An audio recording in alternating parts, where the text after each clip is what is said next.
राधे राधे दोस्तों। हरतालिका तीज आने वाली है।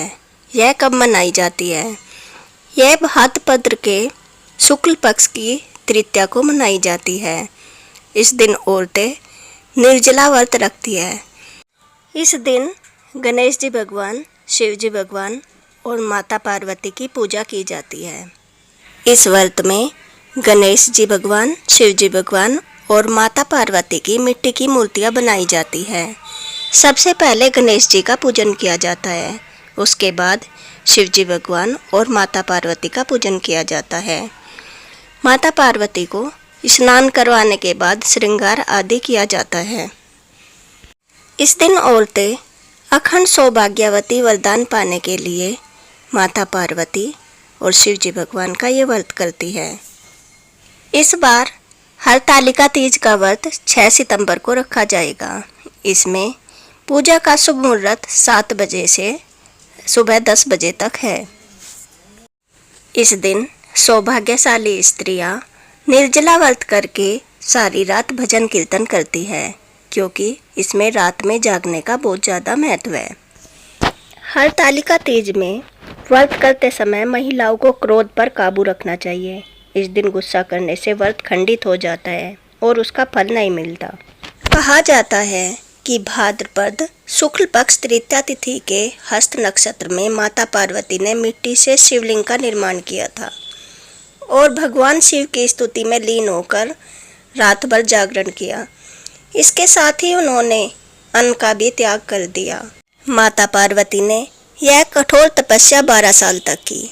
पार्वती माता की इस कठोर तपस्या से प्रसन्न होकर महादेव ने उन्हें दर्शन दिया और इच्छा अनुसार उनको अपनी पत्नी रूप में स्वीकार किया। इसलिए हर साल महिलाएं अखंड सौभाग्य के लिए इस व्रत को करती है। हरतालिका तीज की कथा। यह कथा भगवान शिव जी ने माता पार्वती को सुनाई थी। शिव जी भगवान ने इस कथा को माँ पार्वती को उनका पिछला जन्म याद करने के लिए यह कथा सुनाई थी। तो शिव जी भगवान कहते हैं, हे गोरा, पिछले जन्म ने तुमने मुझे पाने के लिए बहुत छोटी उम्र में कठोर तप और घोर तपस्या की थी। तुमने ना तो कुछ खाया था और ना ही पिया था, बस हवा और सूखे पत्ते चबाए। जला देने वाली गर्मी हो या कंपा देने वाली ठंड, तुम नहीं हटी। बारिश में भी तुमने जल नहीं पिया। तुम्हें इस हालत में देखकर तुम्हारे पिता दुखी थे और माता भी बहुत दुखी थी। उनको दुखी देखकर नारद मुनि आए और कहा कि मैं भगवान विष्णु के भेजने पर यहाँ आया हूँ। वे आपकी पुत्री से विवाह करना चाहते हैं। तो नारद जी की बात सुनकर आपके पिता बोले, अगर भगवान विष्णु यह चाहते हैं तो मुझे कोई आपत्ति नहीं। परंतु जब तुम्हें पता चला तो तुम बहुत दुखी हुई। तुम्हारी एक सहेली ने तुम्हारे दुख का कारण पूछा तो तुमने कहा कि मैंने सच्चे मन से भगवान शिव जी का वरण किया है, किंतु मेरे पिताजी ने मेरा विवाह भगवान विष्णु जी के साथ तय कर दिया। मैं धर्म संकट में फंस गई हूँ। तुम्हारी सहेली बहुत समझदार थी। उसने कहा, प्राण छोड़ने का यहाँ कारण ही क्या है?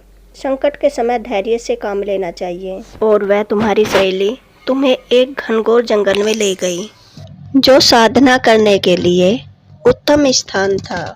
उसके बाद उसने कहा, यहाँ तुम्हारे पिताजी तुम्हें खोज नहीं सकेंगे और मुझे पूर्ण विश्वास है कि ईश्वर अवश्य ही तुम्हारी सहायता करेंगे।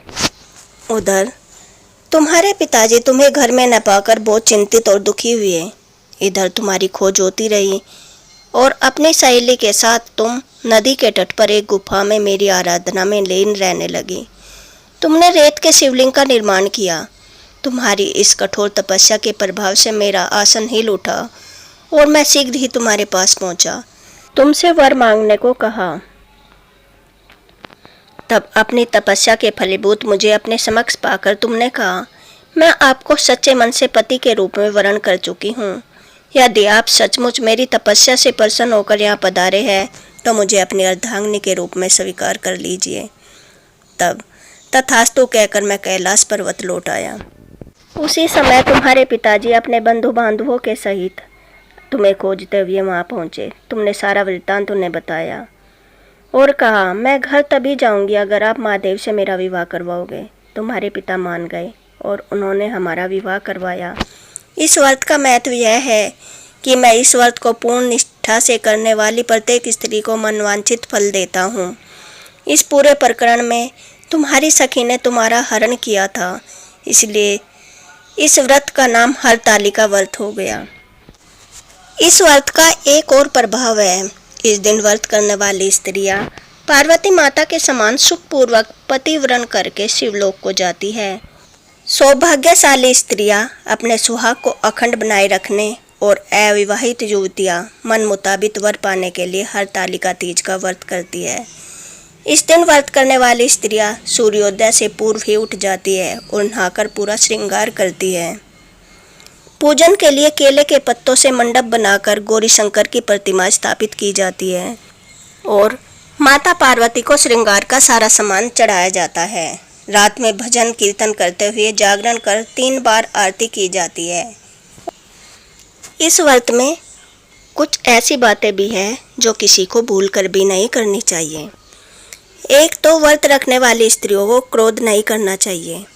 अपने से बड़ी औरतों का सम्मान करना चाहिए, जैसे अपनी सास, जेठानी, बड़ी बहन, अपनी माता और अन्य बड़ी औरतों का भी।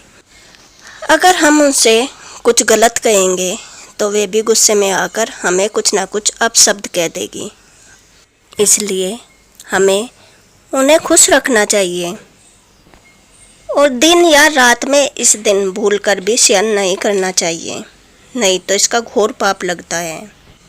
इस व्रत में अन्न और जल और फल फ्रूट का सेवन करना भी निषेध माना जाता है।